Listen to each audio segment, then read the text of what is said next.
Hello friends, आज की इस वीडियो में हम कंप्यूटर के 25 मोस्ट इंपॉर्टेंट क्वेश्चन देखेंगे जो आपके सभी आने वाले एग्जाम के लिए महत्वपूर्ण है। तो इसलिए वीडियो पूरा एंड तक देखते रहिए। तो चलिए आज का वीडियो शुरू करते हैं। तो यहाँ पर आज का पहला क्वेश्चन है, निम्नलिखित में से किसे कंप्यूटर का पितामह कहा जाता है। तो देखिए, जितने क्वेश्चन मैं आपके लिए इस वीडियो में लेकर आया हूँ, अगर आपको इनमें से किसी का भी आंसर पता है तो आप नीचे कमेंट बॉक्स में बता सकते हैं, ताकि आप इस वीडियो के माध्यम से हमारा रिवीजन कर सकें। तो देखिए, कंप्यूटर का पितामह यानी कि फादर ऑफ कंप्यूटर या कंप्यूटर का जनक किसे कहा जाता है, तो चार्ल्स बेबेज को कहा जाता है। तो इसका आंसर ऑप्शन भी हो जाएगा चार्ल्स बेबेज को। देखिए, इनका जन्म लंदन में 1791 में हुआ था। तो आपको याद रखना है, father of computer Charles Babbage को कहा जाता है। अगला क्वेश्चन है, कंप्यूटर की भौतिक बनावट क्या कहलाती है। तो देखिए, आप सभी जानते हैं जो कंप्यूटर की भौतिक बनावट होती है क्या कहलाती है, हार्डवेयर कहलाती है। तो इसका आंसर ऑप्शन भी हो जाएगा हार्डवेयर। देखिए, कंप्यूटर के वे भाग जिन्हें हम देख सकते हैं, छू सकते हैं, तो उसे हार्डवेयर कहते हैं।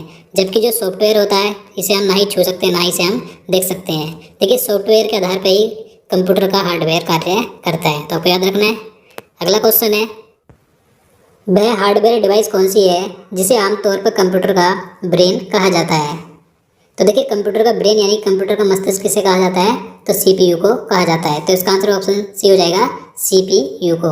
देखिए, इसकी फुल फॉर्म क्या होती है, सेंट्रल प्रोसेसिंग यूनिट। याद रखना है। देखिए, यह कंप्यूटर का नियंत्रक भाग होता है जो कंप्यूटर के सारे कार्यों को नियंत्रित करता है तथा यह इनपुट को आउटपुट में रूपांतरित भी करता है। तो आपको याद रखना है, कंप्यूटर का ब्रेन सीपीयू को कहा जाता है। अगला क्वेश्चन है, इंटीग्रेटेड सर्किट चिप का विकास किसने किया था। तो इसका आंसर ऑप्शन सी हो जाएगा रॉबर्ट नोयस और जैक किल्वे ने। इन दोनों ने मिलकर इंटीग्रेटेड सर्किट चिप यानी कि आईसी चिप का विकास किया था। देखिए, जो इंटीग्रेटेड सर्किट चिप होती है, इस पर सिलिकॉन की परत होती है। तो ये क्वेश्चन कई बार पूछा जाता है कि इस पर कौन सी परत होती है, तो सिलिकॉन की परत होती है। देखिए, इसे एकीकृत परिपथ, सूक्ष्म परिपथ, सूक्ष्म चिप और सिलिकॉन चिप के नाम से भी जाना जाता है। याद रखना है। अगला क्वेश्चन है, चुंबकीय डिस्क पर किस पदार्थ की परत होती है। तो देखिए, जो चुंबकीय डिस्क है, यह एक कंप्यूटर मेमोरी डिवाइस है जिस पर आयरन ऑक्साइड की परत होती है। तो इसका आंसर ऑप्शन हो जाएगा आयरन ऑक्साइड की। अगला क्वेश्चन है, कंप्यूटर में किसी शब्द की लंबाई किससे मापते हैं। तो देखिए, कंप्यूटर में किसी शब्द की लंबाई बिट से मापी जाती है। तो इसका आंसर ऑप्शन भी हो जाएगा बिट से। और देखिए, अगर आपसे क्वेश्चन पूछा जाए कि कंप्यूटर मेमोरी की सबसे छोटी इकाई कौन सी है, तो बिट है।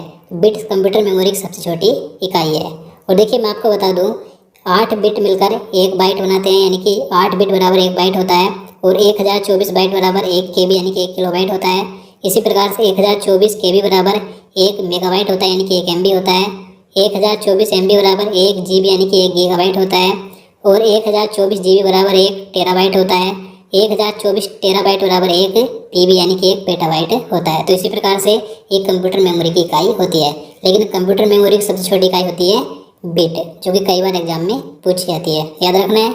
चलिए अगला क्वेश्चन देखते हैं, अक्षरों तथा चिन्हों को बाइटों में स्टोर करने की विधि को क्या कहते हैं। तो इसका आंसर ऑप्शन डी हो जाएगा कोडिंग सिस्टम। तो देखिए, अक्षरों तथा चिन्हों को बाइटों में स्टोर करने की विधि को कोडिंग सिस्टम कहा जाता है। तो आपको याद रखना है। नेक्स्ट क्वेश्चन है, 1024 बाइट बराबर क्या होता है। तो मैंने आपको पहले बता दिया, 1024 बाइट बराबर होता है 1 केबी यानी कि 1 किलोबाइट। तो इसका आंसर ऑप्शन डी हो जाएगा 1 केबी। नेक्स्ट क्वेश्चन है, किसी प्रोग्राम में बग क्या होता है। तो देखिए, किसी कंप्यूटर प्रोग्राम में बग शब्द का प्रयोग एरर, त्रुटि, दोष, गलती को वर्णित करने के लिए किया जाता है। तो कंप्यूटर प्रोग्राम में बग शब्द का प्रयोग होता है एरर के लिए। तो इसका आंसर ऑप्शन भी हो जाएगा एरर के लिए।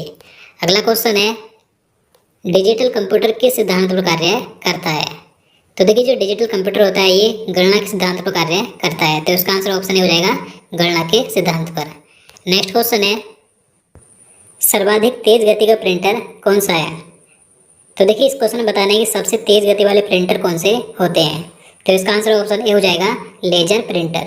लेजर प्रिंटर सबसे तेज गति वाले प्रिंटर होते हैं। ये सबसे तीव्र गति से किसी सादे कागज पर उच्च गुणवत्ता वाले अक्षर और चित्र छापते हैं। तो आपको याद रखना है। अगला क्वेश्चन है, सुपर कंप्यूटर अन्य कंप्यूटरों से किस संदर्भ में भिन्न होते हैं। तो इसका आंसर ऑप्शन सी हो जाएगा परिकलन क्षमता एवं बृहत स्मृति भंडार अधिक होता है। तो देखिए, आप सभी जानते हैं जो सुपर कंप्यूटर होते हैं, ये सबसे शक्तिशाली कंप्यूटर होते हैं। तो देखिए सुपर कंप्यूटर में हजारों प्रोसेसर होते हैं जो कि प्रति सेकंड में अरबों खरबों गणना कर सकते हैं, तो आपको याद रखना है। आगे है, निम्नलिखित में से कौन सी वैज्ञानिक कंप्यूटर भाषा है। तो देखिए मैं आपको बता दूं, कंप्यूटर प्रोग्रामिंग की बहुत सारी भाषाएं होती हैं, तो इस क्वेश्चन में बताना है कि इनमें से कौन सी वैज्ञानिक कंप्यूटर भाषा है। तो इसका आंसर ऑप्शन सी हो जाएगा फोरट्रान। इसका पूरा नाम होता है फॉर्मूला ट्रांसलेशन। देखिए इस भाषा का प्रयोग वैज्ञानिक गणनाओं हेतु किया जाता है। तो ये जो फोरट्रान है ये वैज्ञानिक कंप्यूटर भाषा है, याद रखना है। नेक्स्ट क्वेश्चन है, कोबोल भाषा किस लिए उपयोगी है। देखिए अब बताना है कि ये जो कोबोल भाषा ये किस लिए उपयोगी होती है। तो इसका आंसर ऑप्शन हो जाएगा व्यावसायिक कार्य के लिए। देखिए कोबोल भाषा का प्रयोग वाणिज्यिक कार्यों में किया जाता है, यानी कि व्यवसायिक कार्यों के लिए किया जाता है। अगला क्वेश्चन है, बेसिक भाषा का प्रयोग निम्न में से किस कार्य के लिए किया जाता है। तो इसका आंसर ऑप्शन डी हो जाएगा प्रारंभ में सरल भाषा को सिखाने हेतु। तो देखिए जो कंप्यूटर की बेसिक भाषा होती है इसका प्रयोग प्रारंभ में सरल भाषा को सिखाने के लिए किया जाता है। नेक्स्ट क्वेश्चन है, कंप्यूटर भाषा जावा के आविष्कारक कौन है। तो इसका सही आंसर ऑप्शन सी हो जाएगा सन माइक्रो सिस्टम। तो देखिए जावा एक कंप्यूटर की प्रोग्रामिंग भाषा है जिसे कि सन 1995 में अमेरिकी कंपनी सन माइक्रो सिस्टम द्वारा विकसित किया गया था। तो जावा के आविष्कारक कंपनी का नाम है सन माइक्रो सिस्टम। अगला क्वेश्चन है, कौन सा सॉफ्टवेयर शब्द संसाधन में प्रयोग किया जाता है। तो देखिए आप सभी जानते हैं, तो इसका आंसर ऑप्शन सी हो जाएगा MS वर्ड। काफ़ी फेमस सॉफ्टवेयर है कंप्यूटर का। देखिए MS वर्ड एक सॉफ्टवेयर है जो कि वर्ड यानी कि शब्द प्रोसेसिंग कार्य के लिए प्रयोग किया जाता है, जो कि एक विंडो ऑपरेटिंग सिस्टम है, याद रखना है। नेक्स्ट क्वेश्चन है, इंटरनेट के क्षेत्र में www का सही रूप क्या है। तो देखिए मोस्ट इंपॉर्टेंट क्वेश्चन है, क्योंकि जो www है इसकी कई बार फुल फॉर्म पूछी जाती है। तो इसकी फुल फॉर्म क्या होती है, वर्ल्ड वाइड वेब। तो इसका आंसर ऑप्शन भी हो जाएगा वर्ल्ड वाइड वेब इसकी फुल फॉर्म होती है। और देखिए इसके आविष्कारक कौन थे। तो इसका आविष्कार किया था टिम बर्नस ली ने, याद रखना है। नेक्स्ट क्वेश्चन है, रैम का पूर्ण रूप क्या है। तो देखिए आप सभी जानते हैं कई बार एग्जाम में रैम और रोम की फुल फॉर्म पूछी जाती है। तो रैम की फुल फॉर्म क्या होती है, रैंडम एक्सेस मेमोरी। तो इसका आंसर ऑप्शन ही हो जाएगा रैंडम एक्सेस मेमोरी रैम की फुल फॉर्म होती है। और देखिए ये कंप्यूटर की अस्थायी मेमोरी होती है। और जो रोम होती है इसकी फुल फॉर्म क्या होती है, रीड ओनली मेमोरी। और ये कंप्यूटर की स्थायी मेमोरी होती है। तो आपको दोनों याद रखनी है। अगला क्वेश्चन है, कंप्यूटर में जाने वाले डेटा को क्या कहते हैं। तो इसका आंसर ऑप्शन सी हो जाएगा इनपुट। तो देखिए काफ़ी आसान है, कंप्यूटर में जो डाटा जाता है तो वो तो इनपुट होता है, और जो डेटा प्रोसेसिंग होने के बाद उपलब्ध जानकारी को आउटपुट डिवाइस की सहायता से प्रस्तुत किया जाता है तो वो आउटपुट होता है।